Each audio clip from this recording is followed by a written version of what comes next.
que, como acontece em todas as edições, o chefe de Estado do Brasil abriu a 76ª Assembleia Geral da ONU. No discurso, o presidente Jair Bolsonaro afirmou que a sua gestão recuperou a credibilidade do Brasil perante o mundo. Voltou a dizer que não há corrupção durante seu mandato e que, antes de assumir a presidência em 2019, o Brasil estava à beira do socialismo. O chefe do executivo se posicionou a favor da vacinação contra a Covid-19, apesar de não ter se imunizado contra a doença, criticou a adoção do chamado passaporte da vacina e defendeu a implementação do tratamento precoce, cuja ineficácia já foi cientificamente comprovada e admitida aqui no Brasil pelo Ministério da Saúde. O presidente assegurou que sua gestão dobrou os recursos humanos e financeiros destinados aos fortalecimentos dos órgãos ambientais com o objetivo de zerar o desmatamento ilegal. Vamos ouvir então um trecho desse discurso do presidente Bolsonaro na ONU. Nenhum país do mundo possui uma legislação ambiental tão completa quanto a nossa. Nosso Código Florestal deve servir de exemplo para outros países. O Brasil é um país com dimensões continentais, com grandes desafios ambientais. São 8,5 milhões de quilômetros quadrados, dos quais 66%, 2/3, são vegetação nativa, a mesma desde o seu descobrimento em 1500. Somente no bioma amazônico, 84% da floresta está intacta, abrigando a maior biodiversidade do planeta. Tá aí um pequeno trecho do discurso do presidente Jair Bolsonaro hoje de manhã em Nova York, nos Estados Unidos. Vou começar com você hoje, Serrão, boa tarde para você. Tem um artigo, inclusive do Serrão, já disponível no portal da Jovem Pan, www.jp.com.br, escrito pelo Serrão, que diz o seguinte: para desespero dos inimigos, o discurso de Bolsonaro confirma por que ele é um inegável fenômeno político. Por que você acha isso? Saudações, meus amigos e amados haters. Novamente, Jair Bolsonaro surpreendeu todo mundo. Quem esperava que ele fosse fazer na ONU um discurso de fanfarrão ou algo radicalizado do ponto de vista da globalização, nada disso.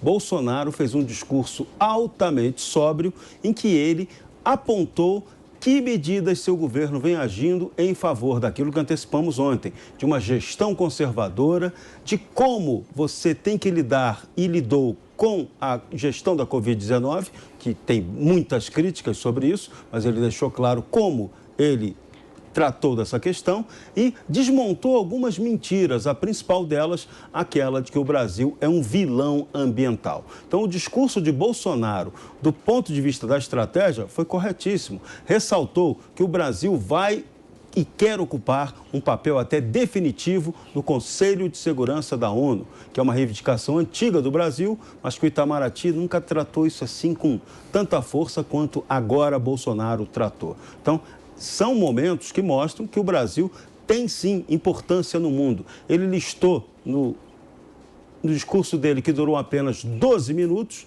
uma série de fatos que o Brasil realmente vem realizando do ponto de vista da política e da economia e, principalmente, em defesa da liberdade e dos princípios democráticos, contrariando toda a propaganda internacional que é bancada com dinheiro roubado do Brasil pela esquerda para tentar pintar a imagem do presidente da República como alguém fascista. Até agora, Bolsonaro desmentiu essa esquerda, mostrando que ela é, além de fascista, farcista, porque produz farsas, produz fake news e mentiras que hoje, no discurso da ONU, muito sobriamente, ele apresentou o contrário. Então, Bolsonaro foi além das expectativas no que poderia apresentar um discurso como chefe de Estado, muito bem representando o Brasil na 76ª Assembleia Geral da ONU.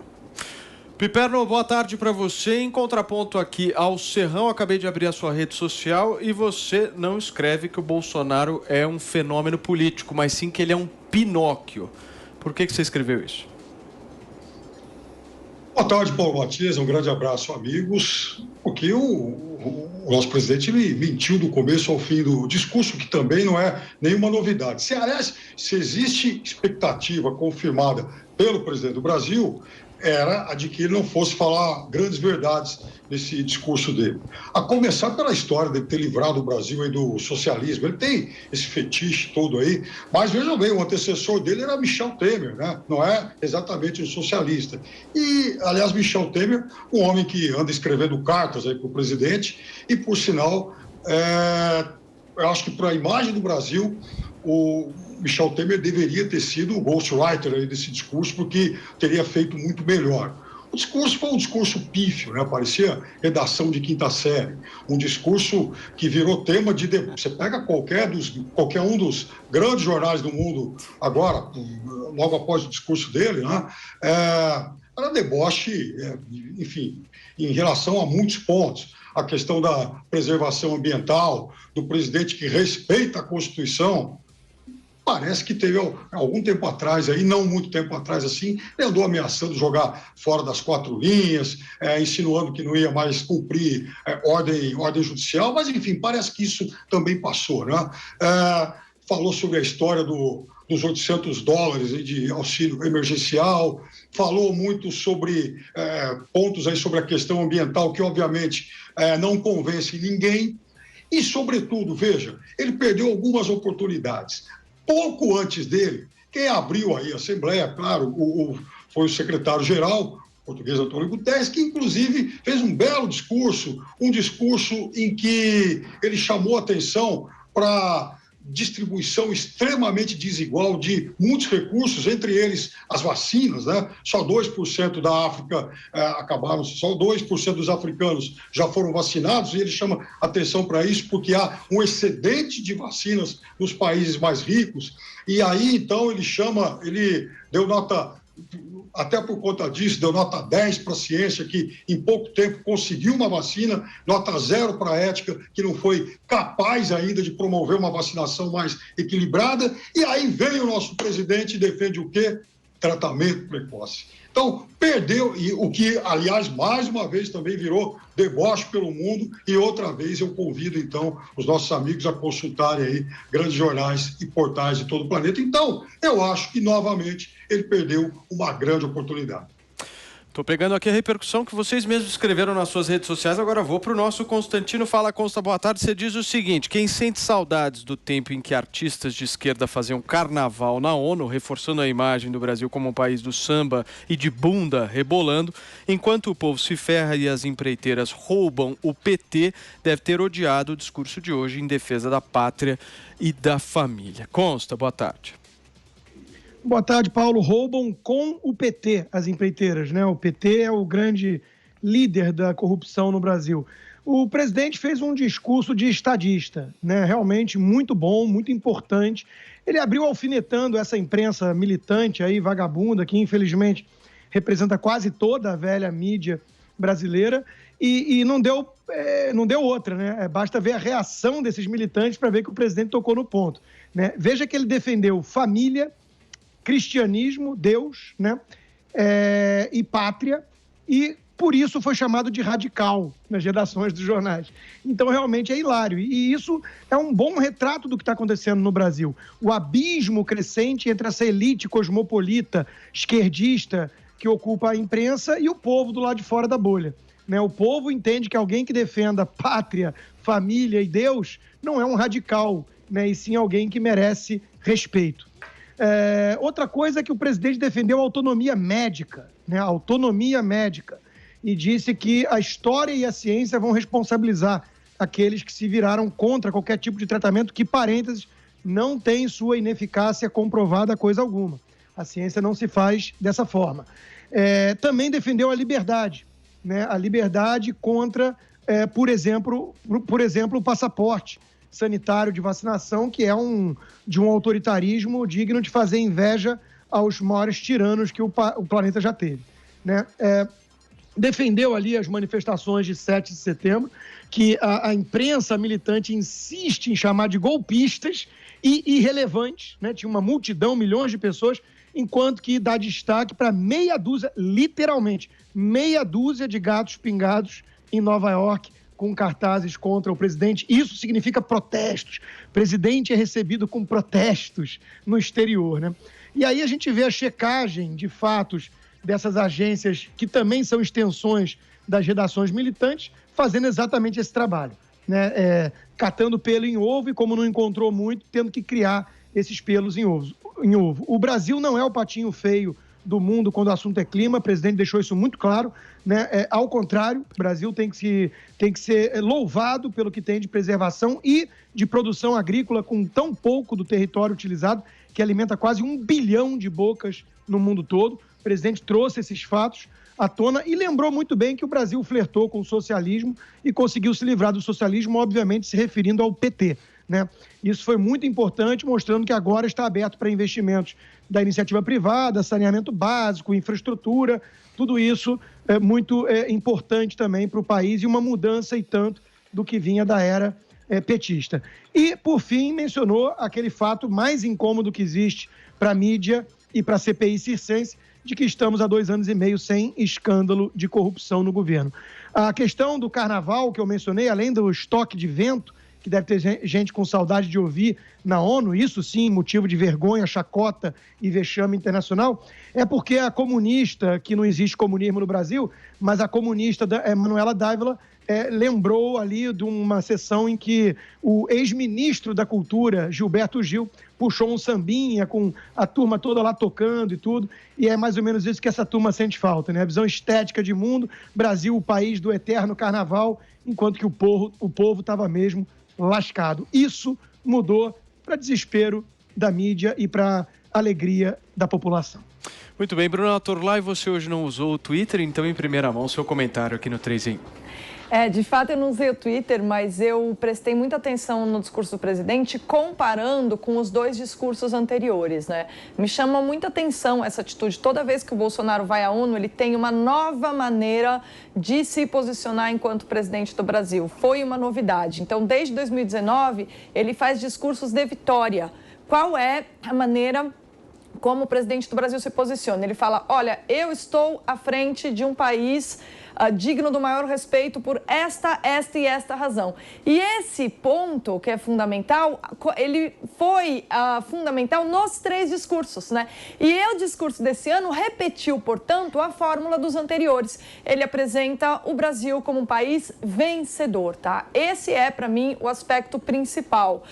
Por quê? Porque o Brasil, como país que precisa do capital internacional, como país que precisa da legislação internacional, que precisa de outras mentes, era algo que se vendia antigamente. A diferença entre o eleitorado que apoia o Bolsonaro e o eleitorado que apoiava aí líderes de esquerda, mais ou menos moderados, é que esses que apoiavam esses líderes tinham muita vergonha do Brasil. E o eleitorado do Bolsonaro, as pessoas que apoiam o Bolsonaro, são pessoas que se orgulham do Brasil e que querem poder se orgulhar do Brasil, que têm o orgulho de falar, nossa, a gente tem um agronegócio, esse país tem um agronegócio que alimenta muita gente no mundo, que coisa extraordinária, né? Então, o Bolsonaro, ele fala nesse sentido, e eu diria que esse é o espírito também do seu eleitorado. Então, ele fez um discurso de representante, ele está representando o partido tomado que o levou ao Palácio do Planalto. Que partido tomado é esse?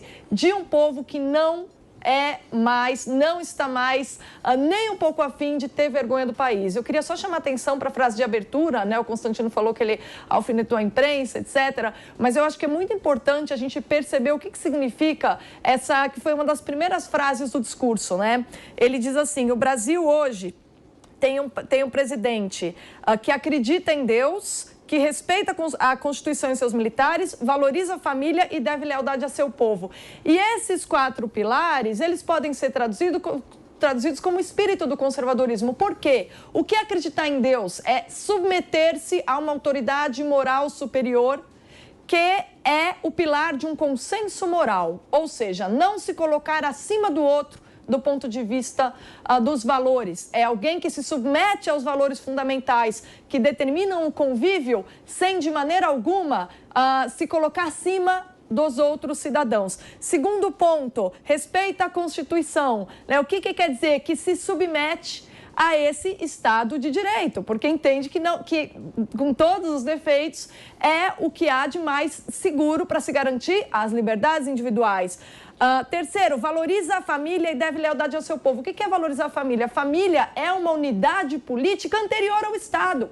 Quando você diz valoriza a família, significa não quer um Estado que dilua a família, colocando todo o povo a serviço de si mesmo.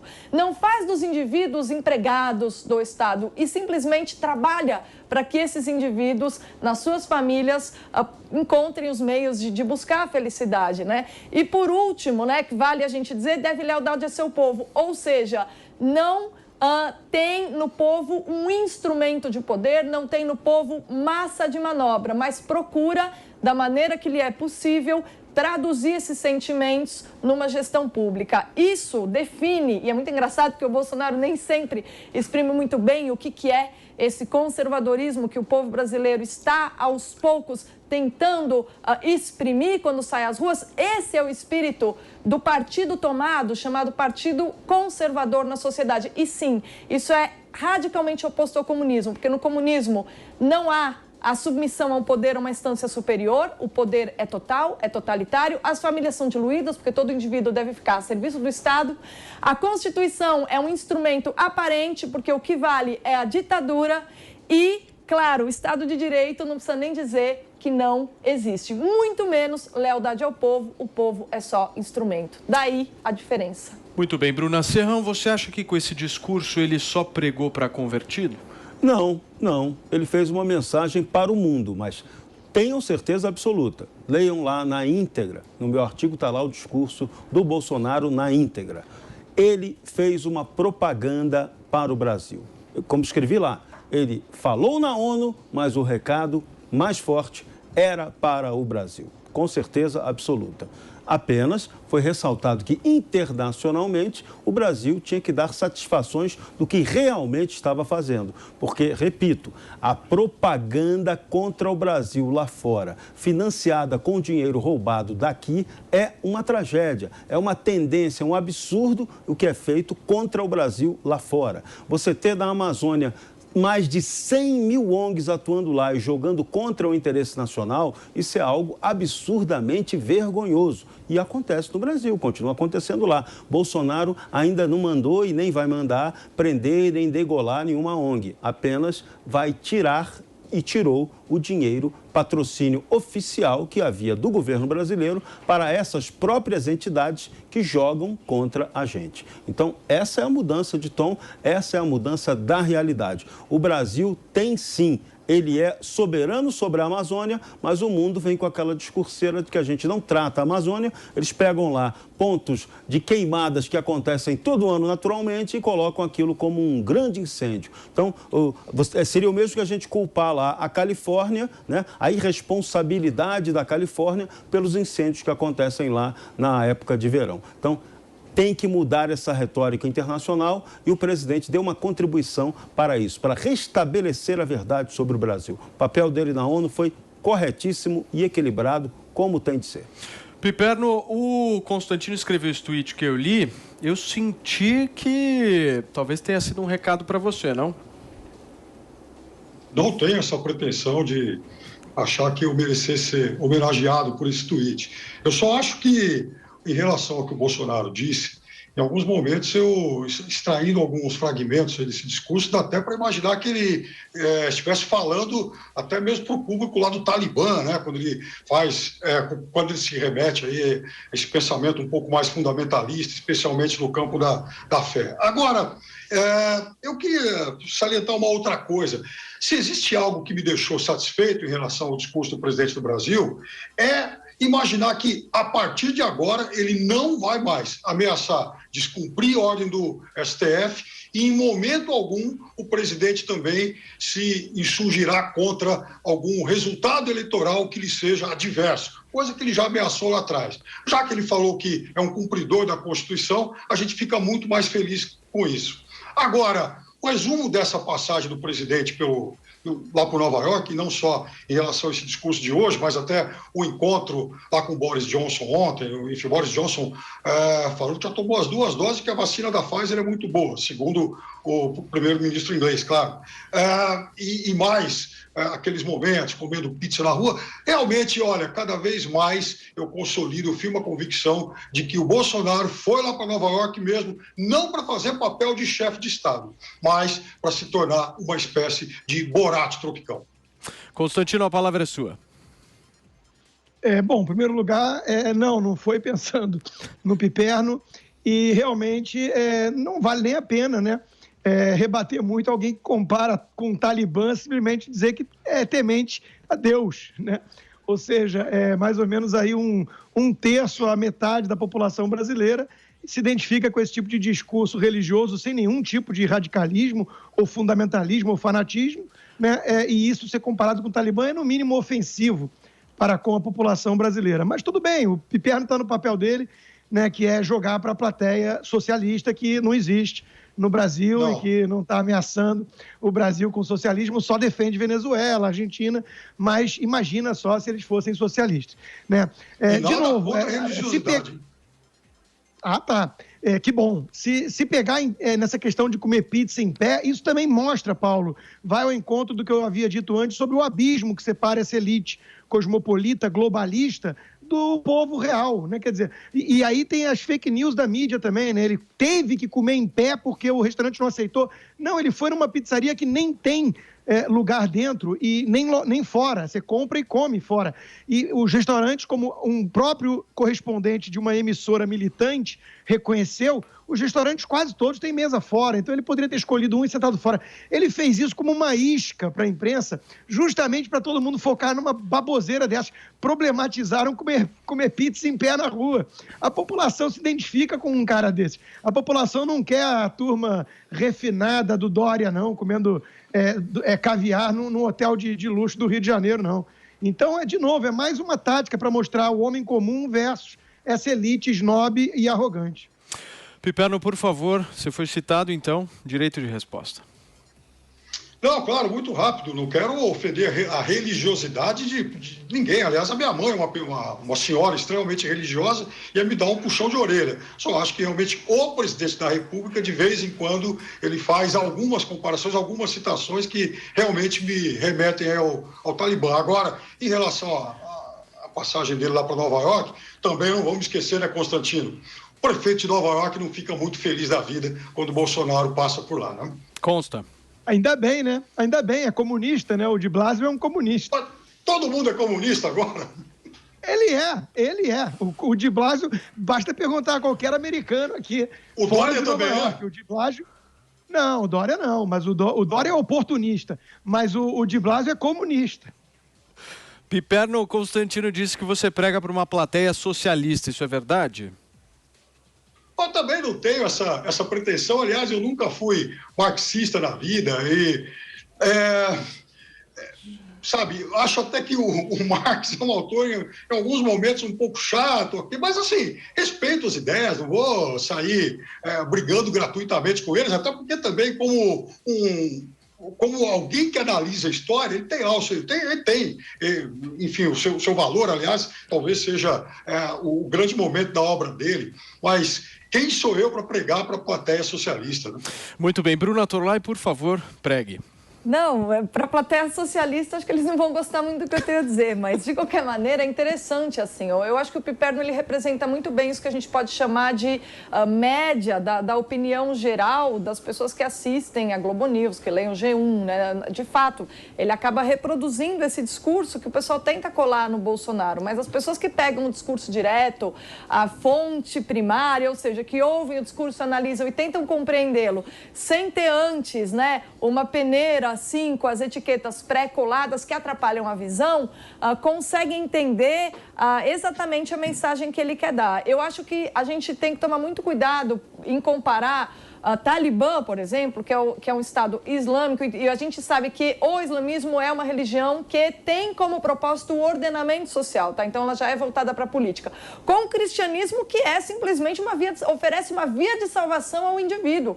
E dessa maneira, ela não combina com política, tá? Então, quando um presidente da República diz que acredita em Deus, é uma coisa muito boa, porque ele está dizendo, moralmente, eu sei que há uma autoridade superior a todos nós homens e que todos nós homens somos falíveis. Portanto, não cabe a mim ordenar, né, a vida moral de ninguém. Feliz de mim se eu sou capaz de coibir assim, os meus próprios pecados capitais, sendo que o Talibã é o contrário. O Talibã diz como as pessoas devem se comportar. O cristão não. Ele procura corrigir o seu próprio comportamento a partir do exemplo de Cristo para salvar a própria alma.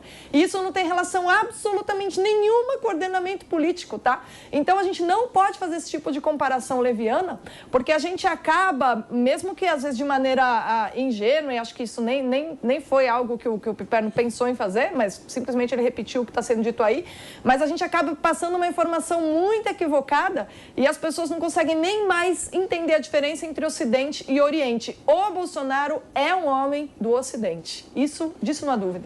Piperno, por favor, em seguida o Serrão.